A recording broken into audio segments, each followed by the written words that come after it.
ಪರಿಷತ್ತು ಒಂದು ಪ್ರಕರಣ ಅಂದ್ರೆ ಮಣಿಪಾಲದಲ್ಲಿ ಅತ್ಯಾಚಾರ ನಡೆದಿತ್ತು.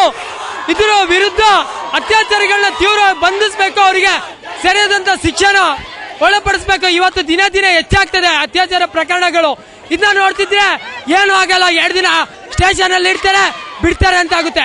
ಇದರಿಂದ ಹೆಚ್ಚೆಚ್ಚು ಮಹಿಳೆಯರ ಅತ್ಯಾಚಾರ ಆಗ್ತಿದೆ. ಇವತ್ತು ಆಡೋಗ್ಲೇ ತಿರುಗಾಡದಂತ ಪರಿಸ್ಥಿತಿ ಇವತ್ತಿದೆ.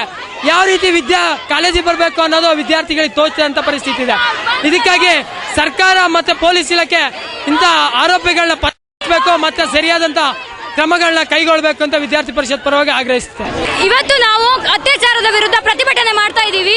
ಯಾಕೆಂದ್ರೆ ನೀವು ಮೊನ್ನೆ ದೆಹಲಿಯಲ್ಲಿ ಇಂಥ ರೇಪ್ ಕೇಸ್ಗಳಾಯ್ತು, ಮತ್ತೆ ನಿನ್ನೆ ಮಣಿಪಾಲಲ್ಲಾಯ್ತು, ನಾಳೆ ಉಡುಪಿ, ಕುಂದಾಪುರ, ಬ್ರಹ್ಮಾವರ ಈ ತರ ಆಗುತ್ತೆ.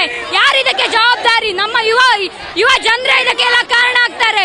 ಅದಕ್ಕೆ ಹೇಳ್ತಾ ಇದೀವಿ, ಈ ಅತ್ಯಾಚಾರ ಅನ್ನೋದನ್ನ ನಿಲ್ಲಿಸಬೇಕು. ಹುಡುಗಿಯರಿಗೆ ಫ್ರೀಡಮ್ ಕೊಡಬೇಕು. ಫ್ರೀಡಮ್ ಇಲ್ದಿದ್ರೆ ಒಂದು ಹುಡುಗಿ ಮನೆಯಿಂದ ಹೊರಗೆ ಹೇಗೆ ತಿರುಗ್ತಾಳೆ? We want justice.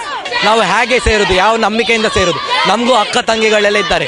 ಈ ತರ ಕ್ಯಾಮರಾ ಎಲ್ಲ ಇಟ್ಟರೆ ಅದರಿಂದ ನಮ್ಮ ಯಾರು ಮಾಡಿದೆಲ್ಲ ಗೊತ್ತಾಗ್ಬೋದಿತ್ತು. ಇದು ಇಟ್ಟದ್ದು ಯಾಕೆ? ಹೀಗೆ ಇಷ್ಟ ಹೇಳುದು, ಯಾವುದು ಅತ್ಯಾಚಾರಿಗಳನ್ನು ಬಂಧಿಸಬೇಕು.